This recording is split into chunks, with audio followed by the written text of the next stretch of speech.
Hello guys, in this intermediate trick video, I would be showing you how to solve these two advanced F2L cases. So let's start. For the first case, when we have the cross sticker facing up and the pair is joined, what we could do here is RU to R prime and just insert in the back. Or we could do RU prime R prime, and that would also end up in the same case, and we could just insert. From the back it would look like L U L prime and just insert.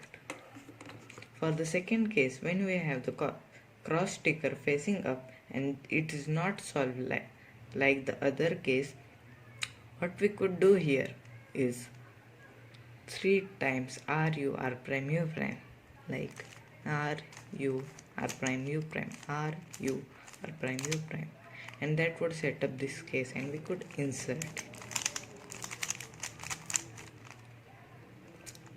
Other solution for this case would be by separating this like this and just doing a sledgehammer.